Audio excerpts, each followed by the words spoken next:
Montgomery Community Media presents Small Business Network, brought to you by Montgomery County Economic Development Corporation. SBN is also sponsored by M&T Bank and Leadership Montgomery.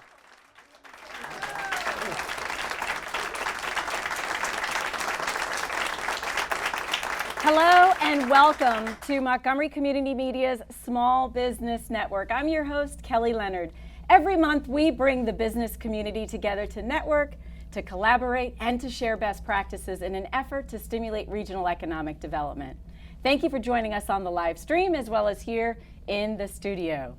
Today's topic is all around the Kirwan Commission. And our topic, we actually titled the topic, What's Good for Education is Good for Business. But I would venture to say what's good for education is great for business. That's right. And joining me on this discussion is Dr. William Britt Kirwan. Yeah. He is the Chancellor Emeritus for the University System of Maryland. And we have Dr. Pollard. She is the President of Montgomery College. And finally, our District 2 County Councilman, actually my district councilman, Craig Rice. Thank you all for joining us today. Thank you. Yeah, this is awesome, and our timing couldn't be perfect, right? Yeah. So let's just hop right into this conversation. And I'm gonna sort of pose the question to Britt and Craig initially. You both collaborated on the Kirwan Commission's Early Care and Education Work Group. Right. Why was the work group erected, and then highlight some of the recommendations? Well, let me say, and I'm going to turn to Craig. We were blessed to have Craig on the commission. Let me tell you, I mean, he brought so much leadership and good thought. Really, I don't think the report could be as good as it is without Craig. But we have 5 policy priority areas. And one of them was investment in early childhood education and development. And Craig chaired that work group. And they did magnificent work. I'll let him tell you what they did. Well, thank you very much. And thanks to Dr. Kirwan, of course, for his great leadership on this commission. It really was one in which we really tried to look at what other competing countries around the world did when it came to their investment in early care and education, and really make sure that we brought some of those best kind of performing measures here to this commission in terms of its recommendations, starting off with making sure that we started earlier.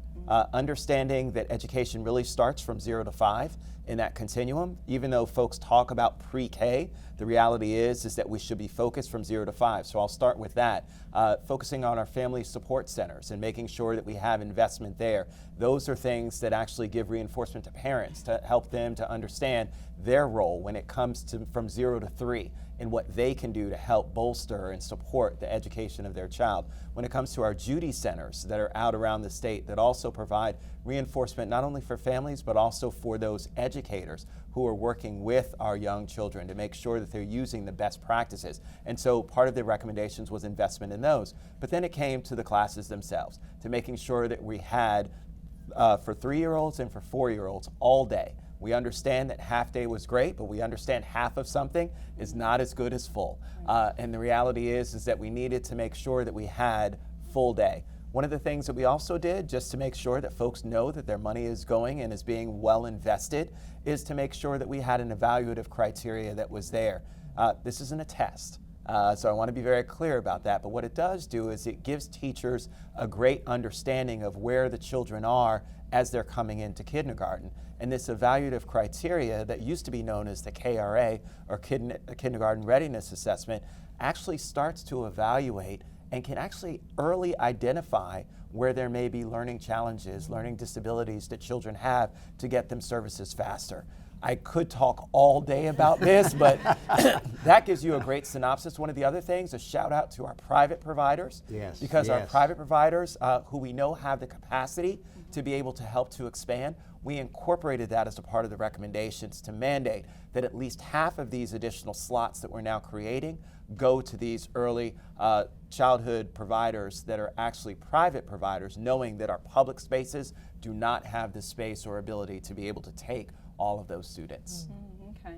And now at a higher level, because I know that's one aspect of what the commission did, what were some of the other recommendations that have come the other big policy buckets in addition to early childhood was The second bucket is we have to make teaching, turn teaching into a high status profession. Mm-hmm. There isn't a high performing school system in the world where teaching isn't thought of in the same terms as being a lawyer or an architect or a CPA.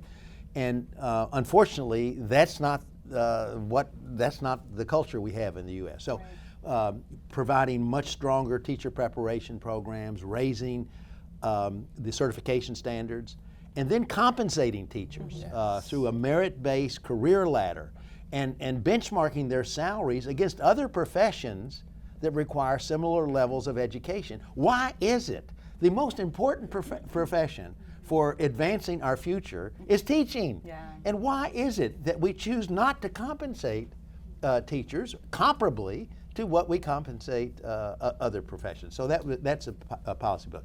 Third is we've got to have a curriculum that's benchmarked against the best. Our goal is to get most kids to a college and career-ready standard by the 10th grade. Mm-hmm. And then in the 11th and 12th grade, they can do various pathways. They could do advanced placement, international baccalaureate. They could do early college, earn college credits before they finish high school, maybe even a 2-year degree. And then the third pathway is something we need so much in our society, and that is a real rigorous career and technical education pathway. So we brought the trades in, the private sectors in. We're going to have a pathway so that kids can finish high school, if they choose, with an industry certified credential and walk into a $50,000, $60,000 job right out of high school. Then the fourth policy bucket is we have to address funding inequity. It is, I'm telling you, I think one of the big eye-openers for us was, we think of Maryland as a progressive state. Mm-hmm. We have substantial funding inequity. We spend more money on kids living in wealthy communities than we do on kids growing up in poverty, which greatly disadvantages low income and many students of color. We have to address this funding inequity issue. And then finally, we got to have a real system of accountability. Mm-hmm. If we are going to ask citizens of the state like us to spend more money on education, people have to know that their money is getting results. So we built a very strong accountability structure which ties resources to performance. And so that's the a summary of the full package of our recommendations. And as Craig mentioned earlier when we were chatting, they all fit together. You can't break these apart. Somebody says, let's do early childhood education and let everything else wait for a while. Mm-hmm. You can't do that. Right. I mean, it won't do any good to get many kids ready for to learn in kindergarten and then not change anything else. Right.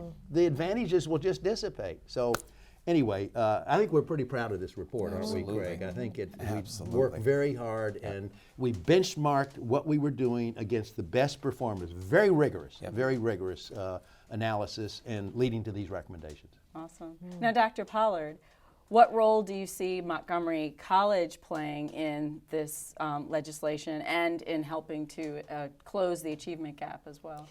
Well, what I love about this report, and I really want to commend both of these gentlemen for the leadership they have in that. I think we all know Britt is one of the smartest thinkers that we have, and really a national treasure in that. And Craig is this emerging voice as it talks about policy and how one advances that.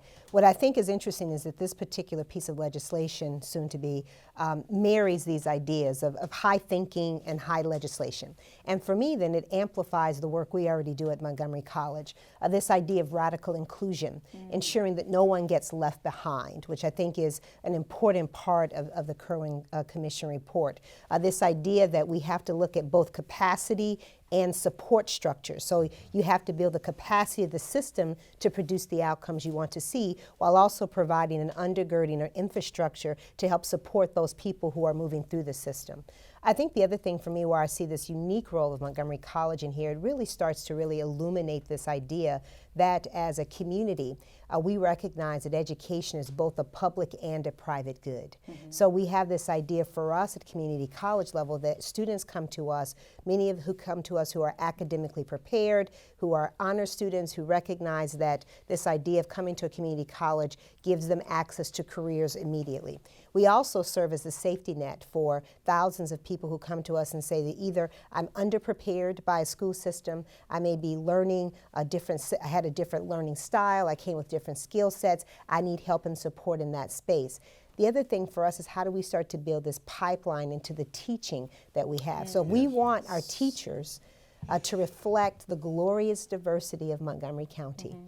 Dare I say, you will get that when you look at education majors at a community college, in particular Montgomery College, where we are the most diverse community college in the continental United States. The reality about that is that if you want teachers that look, sound, and have a lived experience that's reflective of the students who they will be teaching, I dare you to find another place where you will find opportunities to create those pathways. So for us, perhaps I'm a little biased in this. I think this report just simply amplifies the work we already do. Right. And I want to congratulate these men for listening to Montgomery College. Talk about treasurers. This woman right here is Yes, a treasurer. yes. I don't know. People in Montgomery County need to know how special it is to have DeRionne as the head of our community college. She won a huge national award from the Carnegie Corporation for her leadership excellence. This was a national award. Yes. And so you're right, we do follow the lead of Now let's talk about business in the context of business, because you can think of the obvious Right. reason why something like this Yeah. legislation would be good for business, but in your own words, Okay. share with us Yeah. why local business should support this legislation. Happy to do so.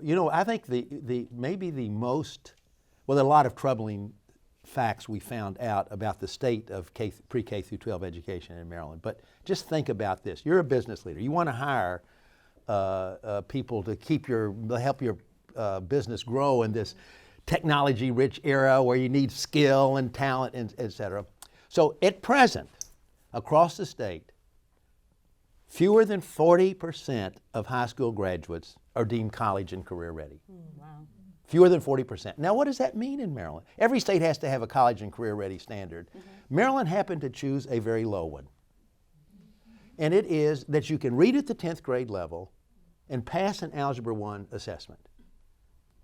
Now, think about this for a moment. Fewer than 40% of our high school graduates, I'm not talking about in some other jurisdiction, I'm talking about across the state, meet that standard. Now, what kind of workforce are we going to have? So it is definitely in business interest to get way more kids ready for a college and career ready standard. And let me say something else. To me, this is almost a moral imperative. We cannot let so many of our kids be undereducated and have so little opportunity to have a good career, a good quality of life, pursue the American dream. So it's both, I think, in our self-interest as a business community to have a better educated population of high school graduates, but there is, in my mind, a serious community moral obligation to make this happen. Right. Awesome.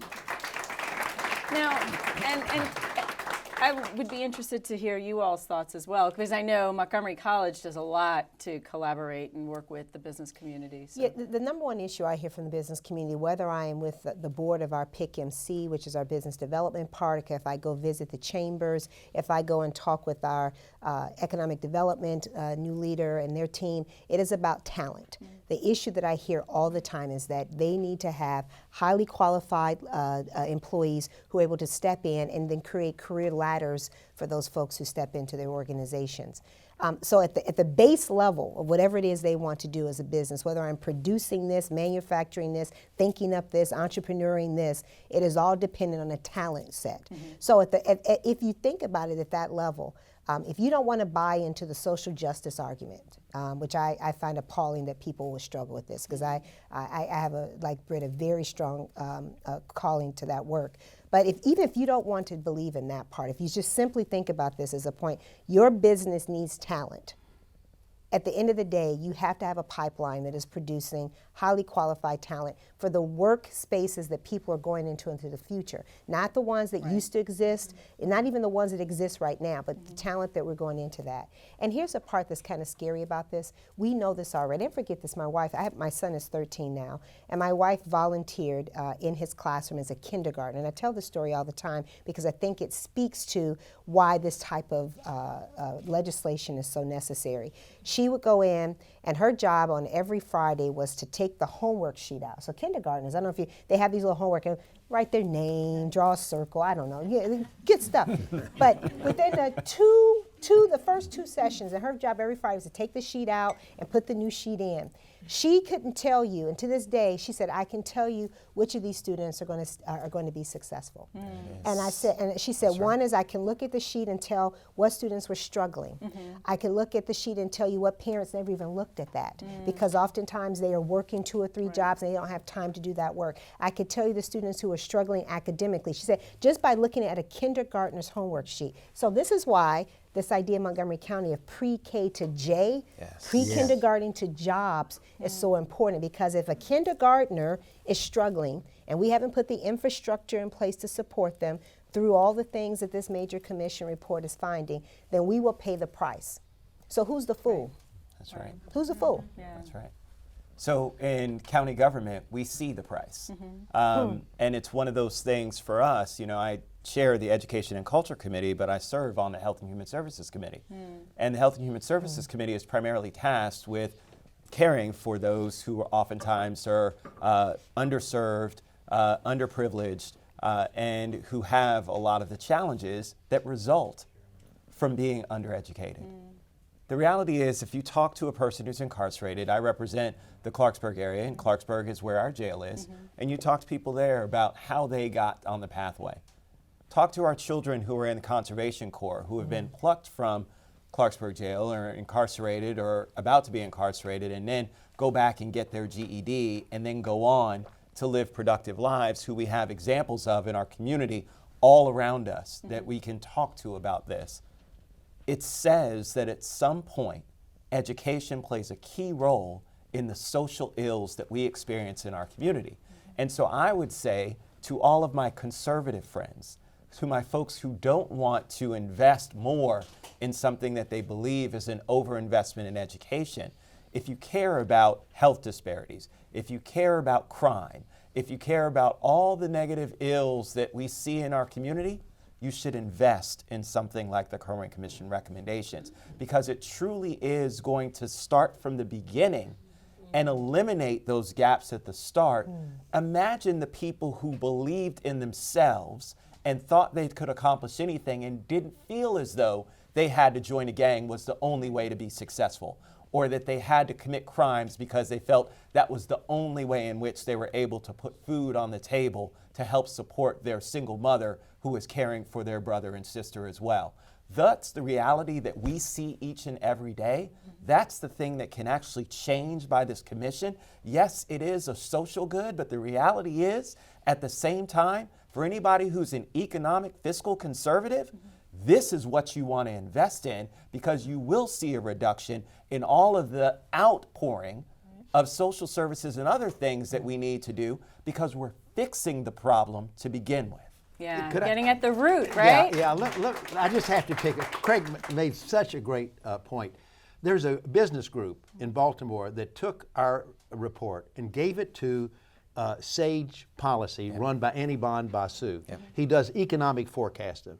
And they said, okay, let's suppose we implement these recommendations and we get this level of education. What's the real ROI for the state? Well, he looked at, we'll have fewer people in prison. Just as Craig was saying. Who's in prison right now? By and large, it's young people who didn't get a good education.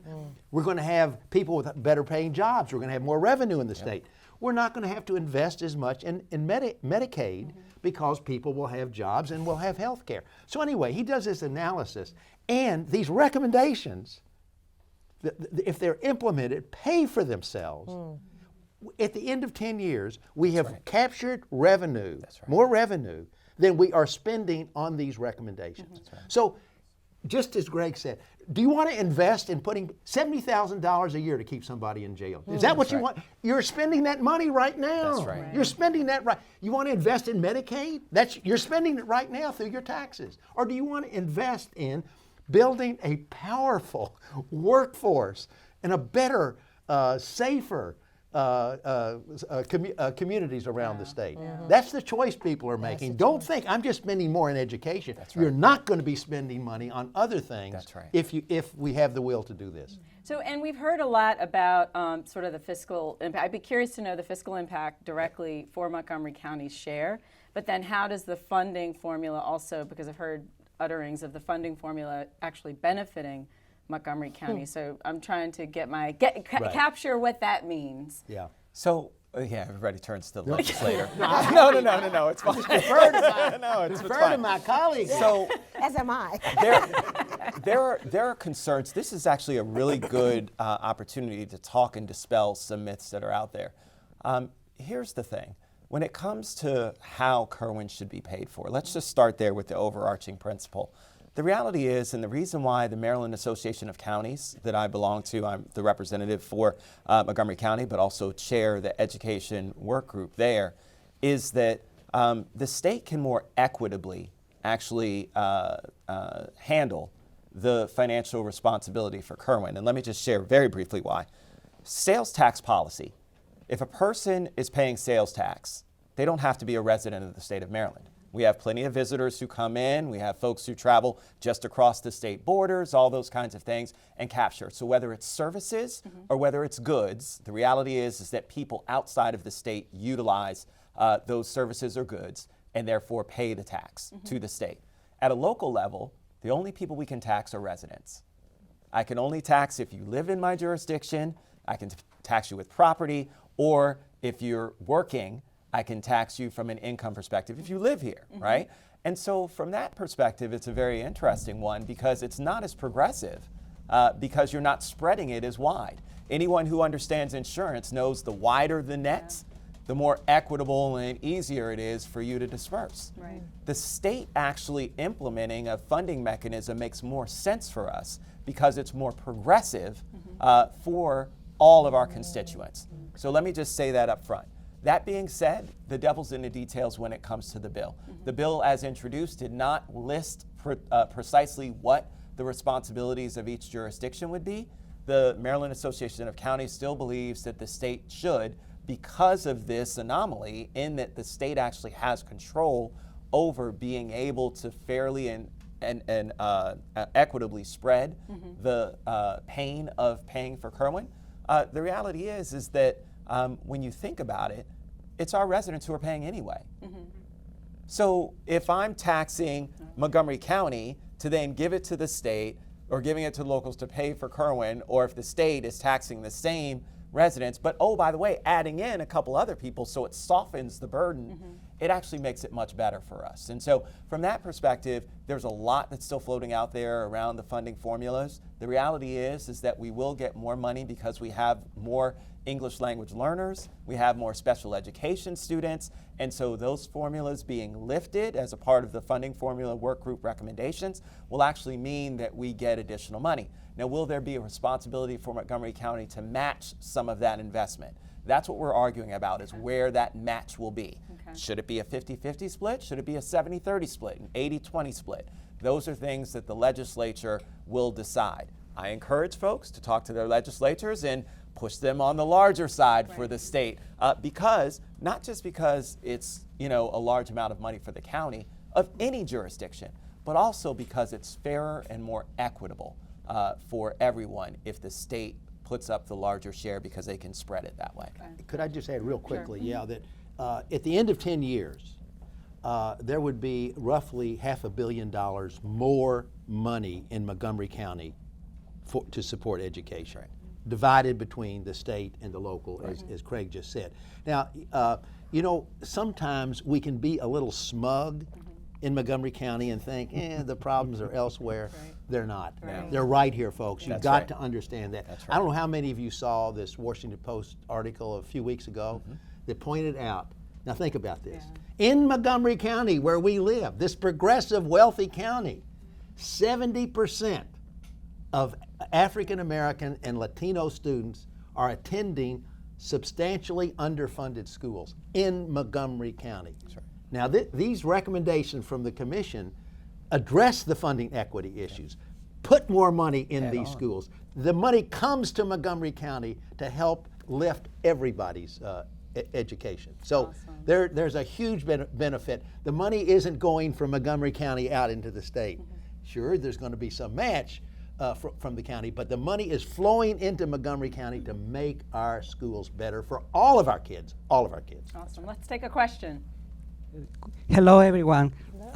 My name is David Godoy. I am a resident of Montgomery County, and education has playing a big role in my life, especially in inclusion at Montgomery College. I applaud Dr. Pollard for allowing me to be a student, part of the student at Montgomery College. And thanks to all my efforts and never giving up and keep striving towards my education, I am able to have a part-time job now working at the Spirit Cloth Fitness in Kensington, Maryland, for people to do exercise. So a tremendous a tremendous applause to Montgomery College for continuing the efforts of inclusion. Now, my second thing is that I want to lead an example to everybody who happen to have a disability and who has not a disability, to never give up and continue their dreams, and that they let them know that there's the education opportunities are out there. Awesome. Thank you. Thank you for the honor. You are an inspiration. Thank you. And we have another question. Hi, my name is Katie Smeltz. I work for SEEK, where we help people with developmental disabilities find work after high school. I applaud all of you for all the work that you're doing.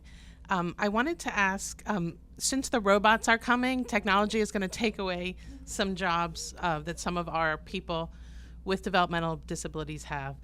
And I wanted to ask, can you give examples, because I know from what I've learned that each county can sort of decide how the money is going to be used specifically. So can you give some examples about how our folks with developmental disabilities can benefit from the career and job readiness pieces, and how that's been thought through? Thank you. So I'll actually pick up on that. I have great admiration and respect for Ivy Mountain School in Potomac, which does a great job when it comes to career readiness. And we've talked about incorporating, I've had meetings with Dr. Smith to talk about that workforce model that we would incorporate. So schools like Longview and others, Stephen Knowles, that are specifically designed to work with our children with differing abilities, that we'd be able to make sure that we incorporated those specialized programs there as well. The reality is that although you're right, a lot of jobs are taken up, there are a lot of creative jobs that are out there that our people with differing abilities can do, from painting and other kinds of things. I know because I bought some art from some of our artists that are at Ivy Mountain and some of the other schools. I'm a big art person. And so from that perspective, there's a lot of that. And so as a part of the CTE recommendations, it makes sure that folks understand that there are different kinds of jobs that are out there speaking to people's hearts. And the reality is that as long as we identify what those are, we can prepare anyone, regardless of what their abilities are, to go in that direction, right? So even if you're not the person who may be able to paint, but you're the person who's able to frame, and you can put a frame on a piece of artwork, that's something that, yes, a computer can do at some point, but the reality is that there are going to be those tangibles that just aren't going to be as robust in terms of, and it really gives a lot of opportunities. So there's so many things out there that people are thinking about, so I want to let you know that isn't lost. There's a reason why we wanted to do the early identification, so that we can start preparing children early in understanding what challenges they may have and how to actually overcome them. Awesome, thank you. And we're going to have, we're at the end of our program. Time runs so quickly. I know. So Dr. Kirwan, Dr. Pollard, Councilmember Rice, thank you so much Thank you for joining us. This has been tremendous conversation, very enlightening. Thank you, everyone in the television studio, as well as thank you online for joining us. As we wrap up this episode of the Small Business Network, we invite you back next month. Thank you for joining us. Have a great day.